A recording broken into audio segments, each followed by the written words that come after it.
Hello नमस्कार दोस्तों, कैसे हैं आप सब। आई होप आप सभी अच्छे होंगे, बेहतर होंगे, आप सभी की तैयारी अच्छे से चल रही होगी। स्वागत है आपका हमारे सिलेक्शन अड्डा चैनल पर। दोस्तों, आज हम आरआरबी असिस्टेंट लोको पायलट की वैकेंसी आपके लिए लेके आए हैं। देखिए, किसने एग्ज़ाम निकाला है, आरआरबी ने निकाला है। किस पोस्ट के लिए निकाला है, असिस्टेंट लोको पायलट के लिए निकाला है।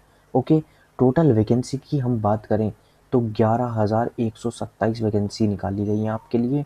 और जो आपका मोड ऑफ एप्लीकेशन है ये ऑनलाइन हो गई, ये सब आपको पता होगा। ठीक है, मैं आपके लिए मेन लेके आया हूँ, बाकी मैंने आपके पीडीएफ में डाल दी है। ठीक है, चलिए। ऑनलाइन एप्लीकेशन डेट कब स्टार्ट होगी? 15 मई से 14 जून 2026 के बीच। ठीक है, हम आपको दोबारा रिकॉल भी करा देंगे। ठीक है, एलिजिबिलिटी की बात करें तो एजुकेशन 10th पास चाहिए होती है और एज आपकी 18 से 30 के बीच में होनी चाहिए। ठीक है, पे लेवल आपका लेवल 2 होगा। फिर इनिशियल पे आपका 19,900 होगा।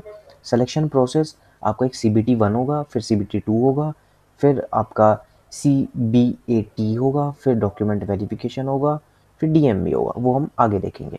ठीक है, ये आपकी वेबसाइट हो गई। ओके, इतना बात क्लियर रहेगी। चलिए, अब आगे बात करते हैं हम इम्पॉर्टेंट्स डेट के बारे में, जो मैंने आपको बता भी दी है। शॉर्ट नोटिफिकेशन डेट कब आई है? 16 मार्च को आई है। ओके, डिटेल नोटिफिकेशन कब आएगी? 14 मई के लिए आएगी। ओके, फिर RRB ALP apply online start कब से होगा? 15 मई से होगा। ठीक है, 14 तारीख को डिटेल आ जाएगा, हर चीज़ का डिटेल आ जाएगा।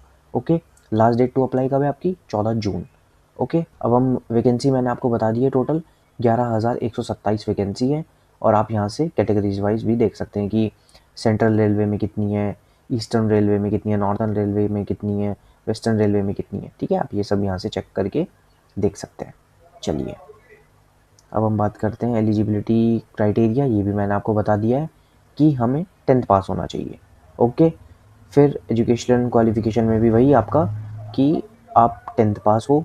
ठीक है, यहाँ पे इन्होंने बोल दिया है। फिर मेट्रिकुलेशन भी वही होता है। 3 year diploma in mechanical, electrical and electronics, automobile engineering की हुई है। ठीक है, ग्रेजुएशन वाले भी दे ही सकते हैं वो तो, जब मिनिमम 10th पास है। ठीक है, एज गैप, एज लिमिट की बात करते हैं असिस्टेंट लोको पायलट के लिए, तो SC और ST के लिए 5 ईयर्स का एज रिलैक्सेशन है। फिर OBC के लिए नॉन क्रीमी लेयर की बात चल रही है, उसके लिए 3 साल के लिए। क्रीमी लेयर को का आपको पता ही होगा कि वो आपका जनरल के इक्वलेंट होता है। ठीक है, तो उनको ऐसा कुछ आरक्षण नहीं मिलता है। ठीक है, ये आप सब देख सकते हैं। PWD 10 years. ठीक है, ये सब आप अच्छे से ये PDF में देख सकते हैं। हम अपनी टेलीग्राम पर शेयर कर देंगे। टेलीग्राम है हमारा सिलेक्शन अड्डा के नाम से। ठीक है, हमारी प्रोफाइल में भी आपको उस चीज़ का लिंक मिल जाएगा। ठीक है, फिर इसमें क्या बात कर रहे हैं, RRB ALP physical and medical standard requirement. ठीक है, मेडिकल स्टैंडर्ड में आप A1 आने चाहिए। फिजिकल स्टैंडर्ड में physically fit in all standards. ठीक है, जो उनके क्राइटेरिया आएंगे उस टाइम पर, जब डिटेल आएगा उसमें सब चीज़ लिखी हुई आएंगी। ठीक है, अभी आपको एक ओवरव्यू दिया जा रहा है कि आ रही है वैकेंसी। ठीक है, विजन में भी आपको दे दिया है कि 6/6 होना चाहिए। ठीक है, चलिए। फिर एप्लीकेशन फ़ीस देखो, ये बता दिए इन्होंने। SC ST के लिए 250 है और बाकी सबके लिए 500 की फ़ीस आएगी। ठीक है, चलिए। फिर हम सिलेक्शन प्रोसेस के बारे में बात करते हैं। मैंने आपको ऊपर भी बताया कि सबसे पहले आपका फर्स्ट स्टेज होगा CBT। ठीक है, फिर आपका होगा CBT 2, फिर होगा आपका computer based aptitude test, CBAT के नाम से होगा। फिर डॉक्यूमेंट वेरिफिकेशन होगा और मेडिकल एग्जामिनेशन होगा। ठीक है, इनके 5 पड़ाव होंगे। ठीक है, चलिए।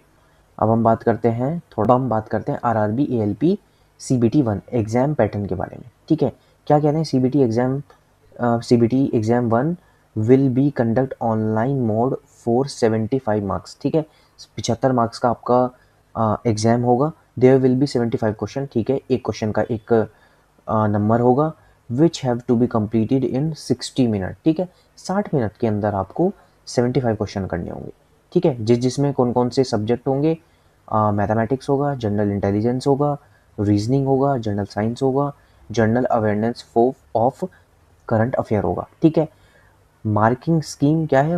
1 मार्क फॉर ईच, ये तो मैंने आपको बता दिया। और निगेटिव भी है 1/3। ठीक है, एक का 1/3 कटेगा। ठीक है, ओके, 0.33। चलिए, द मिनिमम पास परसेंटेज। ठीक है, देखिए मिनिमम 100% में से कितना चाहिए हमें? जो हमारे अनरिजर्व वाले बच्चे हैं या EWS वाले बच्चे हैं उनको 40% चाहिए। ठीक है, 45 किसका चाहिए हमें? 5 मार्क्स का।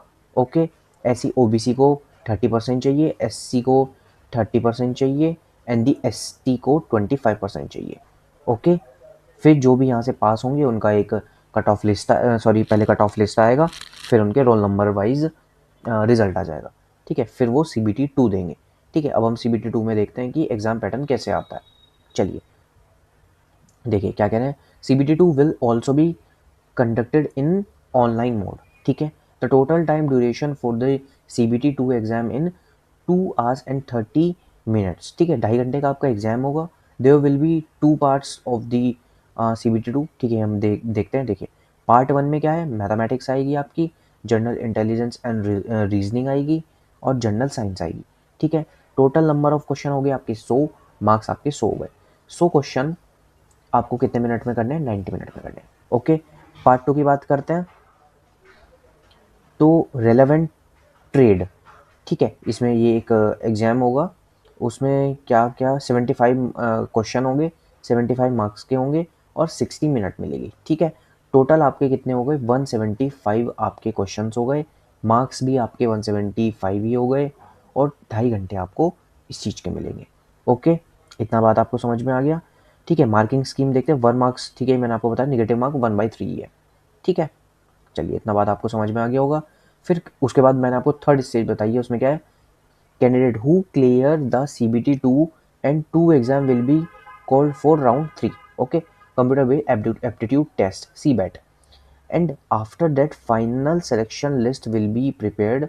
There shall no negative marking in the computer based aptitude test round। ठीक है, इसमें आपकी कोई भी नेगेटिव मार्किंग नहीं होगी। अभी इसके लिए जो इनका पैटर्न होगा CBET के लिए वो अभी नहीं आया है। जब फुल उनका नोटिफिकेशन आ जाएगा 14 मई को, तब हम आपके लिए ये एक बार और बना देंगे वीडियो। ठीक है, चलिए ये आपके लिए थोड़ा सा मैंने सिलेबस डाल दिया है कि CBT 1 में एग्जाम सिलेबस क्या क्या आता है। ये आपके मैथ्स का हो गया, ये रीजनिंग का हो गया, ये जनरल साइंस के लिए हो गया और जनरल अवेयरनेस के लिए हो गया।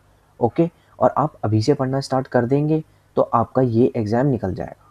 ठीक है, बाकी आपको कुछ भी हेल्प की ज़रूरत हो आप कमेंट कर सकते हैं, हम उसके लिए ऊपर वीडियो बना देंगे। ठीक है, आपको कुछ भी एनी नीड है, आपको हिस्ट्री पढ़नी है, हम हिस्ट्री के सीरीज चला रखी है हमने, आप हिस्ट्री को अच्छे से पढ़िए, आपको सब समझ में आएगा वहाँ पे।